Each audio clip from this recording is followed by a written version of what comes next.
Cinema शौकीन सबका स्वागत करता है। आज हम बात करने वाले हैं अनब्रोकन के बारे में। ये कहानी है लुइस जेम्पेरिनी की, जो कभी ओलंपिक में धावक था और उसने अपनी काबिलियत से पूरी दुनिया को चौंका दिया था। लेकिन उसकी जिंदगी तब बदली जब वो दूसरे विश्व युद्ध के दौरान अमेरिकी सेना में भर्ती हुआ। दोस्तों, वीडियो में आगे बढ़ने से पहले आप सबसे रिक्वेस्ट है कि आप लोग प्लीज हमारे तीसरे चैनल को सब्सक्राइब करें, यानी कि सिनेमा शौकीन 3.0 को। हमारे कुल 4 चैनल्स हैं, जिनमें से हमारा तीसरा चैनल बहुत ही पीछे है और उस चैनल पे आप लोगों के प्यार की वाकई में जरूरत है। इसीलिए डिस्क्रिप्शन में दिए गए लिंक पे क्लिक करके जाएं हमारे तीसरे चैनल पे और उस चैनल को भी जरूर सब्सक्राइब करें, क्योंकि हम तीसरे चैनल पर भी रेगुलर वीडियोज अपलोड करते हैं और वहाँ पर आपको कुछ बेहतरीन साइंस फिक्शन फिल्में देखने को मिलेंगी। कहानी की शुरुआत होती है और हमारे सामने दूसरे विश्व युद्ध का दृश्य आता है और यहाँ पर हम B-24 प्लेन को देखते हैं, जिसमें अभी लुई भी होता है और ये सारे लोग एक आइलैंड पे बॉम्ब लगाने के लिए आए हुए हैं, जिस आइलैंड पे अभी जापानीज ने कब्जा कर रखा है। इसीलिए अमेरिकी सेना उन्हें भगाना चाहती है और लुई यहाँ पे बॉम्ब लगाने के लिए आया हुआ है। लेकिन अब जापानीज एयरफोर्स वाले उन पे हमला करने लगते हैं। ये लोग लाख बचने की कोशिश करते हैं, लेकिन वो लोग हमला करते जाते हैं। इसीलिए सारे लोग परेशान हो जाते हैं। लेकिन लुई बिल्कुल भी परेशान नहीं होता और वो अपना निशाना बना करके रखता है आइलैंड पे, और जैसे ही उसका निशाना सटीक बैठता है वो बहुत सारे बॉम्ब्स को गिरा देता है आइलैंड पे। लेकिन अब जापानीज ने भी B-24 पे हमला कर दिया है, इसीलिए B-24 अब डैमेज होती जा रही है। तब इनका पायलट निश्चय करता है कि वो लैंडिंग कराएगा और इन्हें अब यहाँ पे इमरजेंसी लैंडिंग करनी पड़ेगी। इसीलिए लोग इमरजेंसी लैंडिंग करते हैं। लेकिन B-24 के ज्यादा से ज्यादा पार्ट पुर्जे डैमेज हो चुके हैं, इसीलिए लैंडिंग के टाइम इनके टायर्स भी फट जाते हैं। और अब यहाँ से कहानी जाती है फ्लैशबैक में और हम लुई के बचपन को देखते हैं और हमें पता लगता है कि लुई बचपन में बहुत ही बदमाश था। वो बार बार स्कूल छोड़ करके भाग आता था और एक दिन वो ऐसा ही करता है, अपने स्कूल से भाग जाता है। लेकिन उसका बड़ा भाई उसका पीछा करता है, फिर भी लुई नहीं रुकता। वो बाहर आता है और अपने लिए बहुत सारी चीजें चुराता है और उसके साथ साथ इस छोटी सी उम्र में वो स्मोक भी करने लगता है। लेकिन यहाँ पे कुछ इटालियन बच्चे चले आते हैं और वो बार बार लुई को परेशान करने लगते हैं, इसीलिए यहाँ पे लुई का उनसे झगड़ा हो जाता है। तभी यहाँ पे एक पुलिस वाला आ जाता है और उसे देखने के बाद सारे बच्चे भाग जाते हैं। लेकिन अब पुलिस वाला लुई को पकड़ लेता है और उसे लेकर के जाता है उसके घर। तब उसकी माँ यहाँ पे लुई को बहुत ही ज्यादा डांटती है और जब ये बात उसके पिता को पता लगती है तब उसके पिता उसे पनिशमेंट देते हैं। लेकिन लुई की हरकतें फिर भी ठीक नहीं होती और बार बार उसका ऐसे ही झगड़ा होते रहता है। और एक दिन जब स्टेडियम में उसका झगड़ा होता है तब वो दौड़ करके भागने लगता है। तभी हम उसके बड़े भाई को देखते हैं, जिसका नाम है पीट। और पीट देखता है कि लुई बहुत ही तेज भाग रहा है और उसको तेज भागता हुआ देख करके समझ जाता है कि लुई कितना तेज है। इसलिए वो जाता है लुई के पास और कहता है कि तुम्हें एक रनर बनना चाहिए, क्योंकि तुम्हारी गति बहुत ही तेज है और तुम बहुत ही तेज दौड़ते हो। लेकिन लुई को इन बातों पे भरोसा नहीं होता और उसे लगता है कि सारे लोगों की तरह उसका भाई भी उसका मजाक बना रहा है। लेकिन पीट उसे समझाता है और कहता है कि मुझे वाकई में लगता है कि तुम दौड़ सकते हो और तुम दौड़ने के लिए ही बने हो। तब इन बातों को सुनने के बाद लुई को भी अपने आप पे भरोसा होता है और वो ट्रेनिंग लेना शुरू करता है और रोज उसका भाई उसे ट्रेनिंग देता है और समय ऐसे ही बीतने लगता है। और थोड़े समय के बाद हम देखते हैं कि अब लुई बड़ा हो चुका है और शहर में जितने भी रेस होते हैं लुई सब में पार्टिसिपेट करता है और वो शहर का सबसे तेज लड़का है। इसीलिए वो एक के बाद एक ऐसे ही रेस में पार्टिसिपेट करता है। फिर अमेरिका की तरफ से उसे ओलंपिक में भेजा जाता है और लुई जाता है बर्लिन और वो ओलंपिक में भागता है। लेकिन यहाँ पे उसका प्रदर्शन ठीक नहीं हो रहा होता है शुरुआत में, इसलिए वो 8वें नंबर पे होता है। लेकिन आखिरी राउंड में वो कमाल कर देता है और वो सबसे पहले आखिरी राउंड को खत्म करता है और एक नया इतिहास बना देता है, जिसके लिए अब पूरी दुनिया में उसके चर्चे होने लगते हैं और उसके घर वाले भी इस खबर को सुनने के बाद बहुत ही ज्यादा खुश होते हैं। लेकिन अब हमारे सामने फिर से वर्तमान समय का दृश्य आता है और हम लुई को भागते हुए देखते हैं सेना वालों के साथ। तभी लुई को बताया जाता है कि अब इन्हें एक दूसरे मिशन पे भेजा जा रहा है, लेकिन ये मिशन इनके बाकी मिशन से बिल्कुल ही अलग है। इस बार इन्हें किसी को नहीं मारना, बल्कि इन्हें अपने लोगों को बचा करके वापस लाना है। इसीलिए अब सारे लोग मिशन पे निकल पड़ते हैं। लेकिन इस बार इन्हें जो प्लेन मिला है वो प्लेन बहुत ही कमजोर है, इसलिए जब ये लोग समंदर के बीचों बीच होते हैं तभी इनका प्लेन डैमेज हो जाता है और देखते ही देखते पूरा का पूरा प्लेन समंदर में क्रैश कर जाता है और इस क्रैश में लगभग सारे लोग मारे जाते हैं। लेकिन 3 लोग जिंदा बचते हैं, जिसमें लुई के साथ 2 और लोग होते हैं, जिनका नाम है फिल और मैक। और अब सारे लोग बहुत परेशान होते हैं और फिल और मैक कहते हैं कि हम जल्दी ही मरने वाले हैं। तब लुई उन्हें समझाता है और कहता है कि हम इतनी आसानी से नहीं मरेंगे। अमेरिका सरकार हमारे लिए जरूर रेस्क्यू टीम को भेजेगी और वो जल्दी ही हमें यहाँ से बाहर निकालेगी। इसलिए जब तक वो लोग नहीं आते तब तक हमें यहाँ पे कैसे भी जिंदा रहना है। इसलिए वो जरूरत की सारी चीजें देखने लगते हैं और उन्हें यहाँ पे खाने के लिए सिर्फ चॉकलेट्स मिलते हैं और पानी भी बहुत कम होता है। इसीलिए ये लोग प्लानिंग बनाते हैं कि जितना कम हो सके ये लोग उतना कम खाना खाएंगे, ताकि यहाँ पे ज्यादा दिनों तक ये लोग जिंदा रह सके। लेकिन ऐसा नहीं हो पाता। जब इनके एक साथी को भूख लगती है तो वो चुपके से सारे के सारे चॉकलेट्स खा जाता है और अब इनका पानी भी खत्म हो जाता है। इसीलिए इनके परेशानियों का सबब बढ़ने लगता है। तब ये लोग निश्चय करते हैं कि ये शिकार करेंगे। फिर इनके पास एक चिड़िया आती है। तब सबसे पहले ये लोग चिड़िया को मारते हैं और चिड़िया का मांस खाते हैं, लेकिन वो कच्चा मांस इनके पेट में नहीं पचता, इसीलिए सबको उल्टियां होने लगती हैं। तब ये लोग निश्चय करते हैं कि अब अगली बार ये लोग मछली पकड़ेंगे। फिर ये लोग मछली पकड़ते हैं और मछली खाते हैं और इनका शिकार ऐसे ही चलते रहता है। और जब छोटी मछली से इनका पेट नहीं भरता तब ये लोग शार्क को पकड़ने की कोशिश करते हैं। तभी ये लोग आसमान में एक प्लेन को उड़ता हुआ देखते हैं और इन्हें लगता है कि ये अमेरिकी प्लेन है, इसीलिए वो इशारा करने लगते हैं। लेकिन जैसे ही वो प्लेन नजदीक आती है इन्हें पता लगता है कि ये जापानीज प्लेन है। फिर देखते ही देखते वो लोग प्लेन से गोलियां चलाने लगते हैं और ये लोग अपनी जान बचाने के लिए पानी में कूद जाते हैं और थोड़ी देर तक अंदर छुपे रहते हैं। लेकिन जब ये लोग पानी से बाहर आते हैं तब देखते हैं कि इनके पास 2 लाइफ बोट था, जिसमें से एक नष्ट हो चुका है गोली से, इसीलिए अब इन्हें एक बोट में ही रहना पड़ेगा। और अब फिर से समय ऐसे ही बीतने लगता है और थोड़े दिनों के बाद मैक की मृत्यु हो जाती है क्योंकि वो इस भूख और प्यास को नहीं झेल पाता है। और उसकी मौत के बाद ये दोनों भी हार मान जाते हैं और ये इंतजार करने लगते हैं कि अब जल्दी इनकी भी मौत होने वाली है। तभी इनके पास एक बड़ी सी जहाज आकर के रुकती है और हमें पता लगता है कि ये जहाज जापानीज का है। फिर वो इन दोनों को पकड़ लेते हैं और लेकर के जाते हैं एक आइलैंड पे, जहाँ इनसे अमेरिकी सेना के बारे में सवाल पूछा जाता है कि उनके पास कैसे जहाज है, कैसे प्लेन्स हैं और कैसी बंदूकें हैं और वो कौन सी नई बंदूकों का इस्तेमाल कर रहे हैं। तब लुई कहता है कि वो सारे पुराने हथियारों का इस्तेमाल कर रहे हैं। और जैसे ही जापानीज को इनसे खबर मिल जाती है ये इन्हें कैदी बना लेते हैं और जल्दी इन्हें जापान भेज दिया जाता है। लेकिन जैसे ये लोग जापान में पहुंचते हैं अब लुई और फिल को अलग कर दिया जाता है और फिल जाता है एक दूसरे कैंप में, जहाँ का कमांडर बहुत ही क्रूर होता है। उसका नाम है मत्सुशिरो। और वो जैसे ही लुई को देखता है और उसे पता लगता है कि ये अमेरिकन है तब वो भड़क जाता है और वो लुई को कहता है कि कभी भी मेरी आंखों में मत देखना। और इतना कहने के बाद वो उसकी नाक तोड़ देता है। फिर इन्हें रात भर के लिए क्वारंटाइन में डाल दिया जाता है। तब यहाँ पे लुई की मुलाकात होती है एक और अमेरिकी ऑफिसर से जिसका नाम है जॉन। और जॉन अमेरिकी सबमरीन का कैप्टन था। फिर अगली सुबह इन्हें लाइन में खड़ा किया जाता है और इनके सामने जापानीज फ्लैग होता है और सारे जापानीज इन्हें कहते हैं कि हर रोज तुम्हें झंडे के नीचे सर झुकाना होगा। फिर ये सारे लोग सर झुकाते हैं और इन्हें ऐसे ही बंधक बना करके रखा जाता है। फिर एक दिन जब सब लाइन में खड़े होते हैं तब यहाँ का एक गार्ड कहता है कि हमारे बीच एक बहुत ही टैलेंटेड आदमी है जिसने कभी ओलंपिक में दौड़ लगाई थी, क्या वो आगे आ सकता है? तब लुई अपना हाथ खड़ा करता है। फिर वो गार्ड एक और जापानीज सिपाही को बुलाता है और कहता है कि इसके साथ रेस लगाओ। और देखते ही देखते रेस की शुरुआत हो जाती है। लेकिन लुई के शरीर में बिल्कुल भी ताकत नहीं है, इसीलिए वो नीचे गिर जाता है। तब इस चीज को देखने के बाद गार्ड्स उसे बहुत पीटते हैं और उसे फिर से डाल दिया जाता है कैंप में। तब ये लोग रात में बातें करने लगते हैं और जॉन बताता है कि अमेरिकी सिपाही हमारे बहुत नजदीक है और वो कहीं जल्दी ही हमें छुड़ा ले। तभी सुबह में यहाँ पे मुत्सुहिरो आता है और उसे नक्शे के टूटे हुए कुछ टुकड़े मिल जाते हैं, इसीलिए वो आग बबूला हो जाता है और सबको बहुत ही बेरहमी के साथ पीटता है। तब रात में एक दिन लुई जॉन से कहता है कि मैं एक दिन जरूर मुत्सुहिरो को मार दूंगा। तब इस बात को सुनने के बाद जॉन कहता है कि उस बात को भूल जाओ और सिर्फ इस बात पे ध्यान दो कि तुम तब तक जिंदा कैसे रहोगे जब तक अमेरिकी सेना वाले यहाँ पे नहीं आ जाते। तभी अगली सुबह लुई को कुछ लोग पकड़ के ले जाते हैं और मुत्सुहिरो उसे बताता है कि अमेरिका में चारों तरफ ये खबर फैल चुकी है कि तुम्हारी मौत हो चुकी है, इसीलिए हम चाहते हैं कि तुम रेडियो पे अपने परिवार को बता दो कि तुम अभी भी जिंदा हो। फिर इसे लेकर के जाया जाता है रेडियो स्टेशन, जहाँ पे लुई अपने पूरे परिवार को बताता है कि वो जिंदा है और वो उन्हें क्रिसमस की बधाइयां भी देता है। और इतना करने के बाद अब लुई को बढ़िया खाना खिलाया जाता है। फिर जब वो खाना खा रहा होता है तभी उसके पास वही 2 सिपाही आते हैं और कहते हैं कि हम चाहते हैं कि तुम रेडियो पे फिर से जाओ और हम जो तुम्हें कहें तुम्हें अमेरिका के बारे में वही बोलना है और अगर तुम हमारी शर्तों को मानोगे तब तुम्हें कैंप में वापस नहीं जाना पड़ेगा, हम तुम्हें यहीं पे रखेंगे, तुम्हें बढ़िया खाना मिलेगा और बढ़िया से रखा जाएगा। लेकिन लुई मना कर देता है। तभी लोग बताते हैं कि तुम्हारे कुछ और साथी यहाँ पे हैं और वो अच्छी जिंदगी बिता रहे हैं और वो वही करते हैं जो हम उन्हें कहते हैं। लेकिन लुई कहता है कि मैं अपने देश के साथ बिल्कुल भी गद्दारी नहीं कर सकता। तब ये सिपाही गुस्सा हो जाते हैं और अब लुई को वापस कैंप में भेज दिया जाता है। तब मुत्सुहिरो फिर से उसके सामने आता है और कहता है कि तुम में बहुत ही ज्यादा हिम्मत है और मैं भी तुम्हारे जैसा ही हिम्मत वाला हूँ और हम दोनों अच्छे दोस्त होते हैं, लेकिन तुम एक अमेरिकी हो इसीलिए तुम्हें सबक सिखाना मेरा काम है। और इतना कहने के बाद वो लुई को खड़ा करा देता है और बाकी सारे कैदियों को कहता है कि एक एक आदमी आगे आएगा और वो लुई को एक दमदार पंच मारेगा क्योंकि उसे पता नहीं कि हमारी रिस्पेक्ट कैसे करते हैं। तब यहाँ पे सबसे पहला शख्स आता है जॉन, लेकिन वो लुई को मारने से इनकार कर देता है। तब जापानीज यहाँ पे एक और अमेरिकी कैदी को लाते हैं और कहते हैं कि अगर तुम लोगों ने इसे नहीं मारा तब हम इसे मार देंगे। तब इस चीज को देखने के बाद यहाँ पे लुई चिल्लाने लगता है और कहता है कि मुझे मारो। तब एक एक करके सारे लोग उसे मारने लगते हैं और सुबह से लेकर के शाम तक उसकी पिटाई होती है और शाम को बेहोश होकर के नीचे गिर जाता है। फिर अगले दिन ये लोग यहाँ पे एक नाटक करवाते हैं अमेरिकी सिपाहियों से और सब बैठ करके देख रहे होते हैं। तभी यहाँ पे मुत्सुहिरो आता है और वो लुई को कहता है कि तुम्हारे लिए खुशखबरी है, मेरा प्रमोशन हो गया है और अब मैं यहाँ से जा रहा हूँ। और इतना कहने के बाद वो चला जाता है। तब रात में ये सारे लोग सेलिब्रेट करते हैं क्योंकि मुत्सुहिरो बहुत ही जालिम था।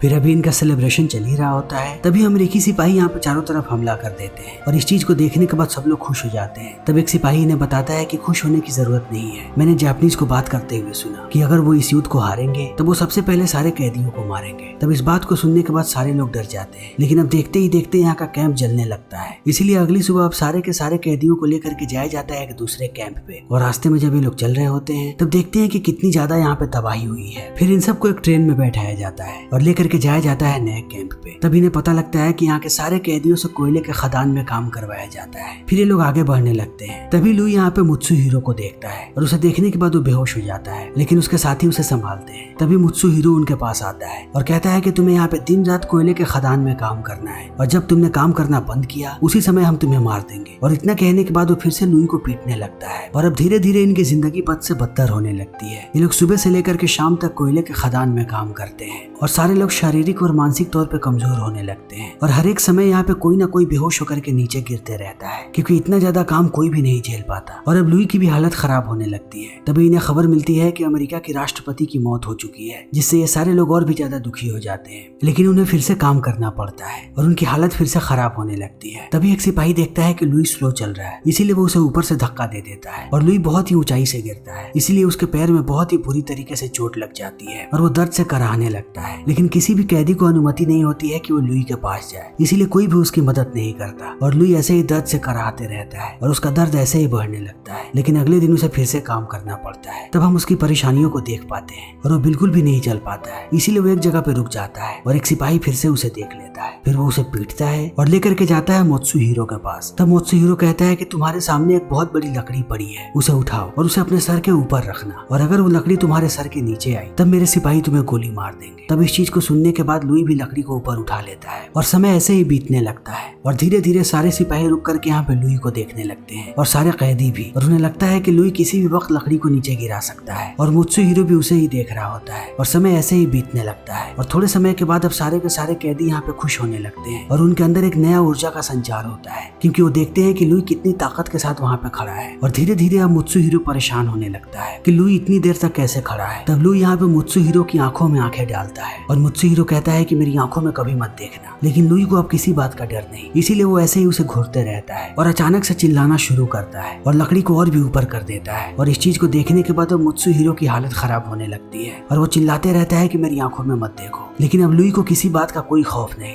और इस चीज को देखने के बाद मुत्सुहिरो बहुत ही ज्यादा गुस्सा हो जाता है और वो जाता है लुई के पास और लुई को बार बार कहता है कि नजरें नीचे करो। लेकिन जब लुई ऐसा नहीं करता तब मुत्सुहिरो उसे पीटने लगता है और वो उसे बहुत देर तक पीटता है और पीटते पीटते मुत्सुहिरो भी थक जाता है। तब वो देखता है कि सारे के सारे सिपाही और सारे कैदी उसे देख रहे हैं, इसीलिए वो सब पे चिल्लाता है और उन्हें भगा देता है। और कहीं ना कहीं इस घटना के बाद अब मुत्सुहिरो भी अंदर से टूट चुका है और उसे लगने लगा है कि उससे लोग नहीं डरते। लेकिन अब लुई बहुत ही बुरी तरीके से घायल है और वो उठ भी नहीं पाता है, इसीलिए वो रात भर ऐसे ही उसी जगह पे पड़ा रहता है। तभी सुबह सुबह यहाँ पे एक गार्ड आता है और वो सारे कैदियों को बताता है कि युद्ध अब खत्म हो चुका है, इसीलिए उसकी खुशी में हम चाहते हैं कि तुम सब लोग पहले नहाओ। तब सारे के सारे कैदी पानी में उतरने लगते हैं, लेकिन उनके अंदर एक डर होता है और उन्हें लगता है कि अब किसी भी वक्त जापानीज गोली चलाएंगे और इन्हें मार के खत्म कर देंगे। लेकिन जैसे ये लोग पानी के बीच में जाते हैं इन्हें ऊपर एक अमेरिकी प्लेन नजर आता है, जिसे देखने के बाद इन्हें समझ में आ जाता है कि सच में युद्ध खत्म हो चुका है और अब कहीं अपने घर वापस जा पाएंगे। इसीलिए सारे के सारे सिपाही सेलिब्रेट करने लगते हैं और थोड़ी देर के बाद यहाँ पे अमेरिकी प्लेन से बहुत सारा खाना और मिठाइयाँ गिराई जाती हैं और उसके साथ साथ सिगरेट्स भी होते हैं। फिर सारे के सारे सिपाही सेलिब्रेट करने लगते हैं और वो पेट भर के खाना खाते हैं और मिठाइयाँ। लेकिन लुई इन सब में शामिल नहीं होता और वो टावर के ऊपर चढ़ने लगता है और देखते ही देखते वो जाता है मुत्सुहिरो के कमरे में। तब वो देखता है कि वो कब का वहाँ से जा चुका है और उसका कमरा बिल्कुल खाली है, लेकिन यहाँ पे मुत्सुहिरो और उसके पिता की तस्वीर है। तब लुई उसे देखता है। तभी यहाँ पे अमेरिकी प्लेन चले आते हैं और वो सबको अपने वतन वापस लेकर के जाते हैं। और लुई जैसे ही अमेरिका पहुंचता है वो सबसे पहले अपनी धरती को चूमता है, क्योंकि वो एक सच्चा देशभक्त है और वो बहुत खुश है कि वो अपने वतन वापस आ गया। तभी वो अपने सामने अपने परिवार को देखता है और उन्हें देखने के बाद बहुत ही ज्यादा खुश होता है और उसे एक बार फिर से जिंदा होने का एहसास होता है। और इसी के साथ ये फिल्म यहीं पे खत्म होती है, लेकिन हमें असली लुई की तस्वीर दिखाई जाती है जिसके साथ सच में ये घटनाएं हुई हैं। और लुई जब अपने वतन वापस आया उसके बाद उसकी शादी हुई और जल्दी ही उसके बच्चे भी हुए। उसके 2 बच्चे थे और लुई ने अपना धर्म परिवर्तन भी किया और वो क्रिश्चियन बना और ताउम्र ईश्वर में आस्था रखी। और उसके साथ साथ फिल की भी वापसी हुई और फिल भी अपने परिवार से मिला। लेकिन दूसरी तरफ मुत्सुहिरो बहुत साल तक अमेरिकियों से छुपता रहा, लेकिन अंत में अमेरिकियों ने उसे माफ कर दिया। फिर जितने भी गार्ड्स ने वहाँ पे परेशान किया था लुई को, वो सारे गार्ड्स लुई से मिलने आए, लेकिन मुत्सुहिरो कभी भी लुई से मिलने नहीं आया। लेकिन लुई ने उसे माफ कर दिया और 80 साल की उम्र में लुई पहुंचा जापान और हाथ में टॉर्च लेकर के वहाँ के सड़कों पे भागता रहा, वो भी ओलंपिक के दौरान, क्योंकि उसका सपना था कि वो फिर से ओलंपिक में भाग ले। तो इसी के साथ हमारी आज की ये वीडियो यहीं पे खत्म होती है। अगर आपको हमारी ये वीडियो पसंद आई हो तो इसे लाइक करें, शेयर करें और चैनल को सब्सक्राइब करें। Thank you.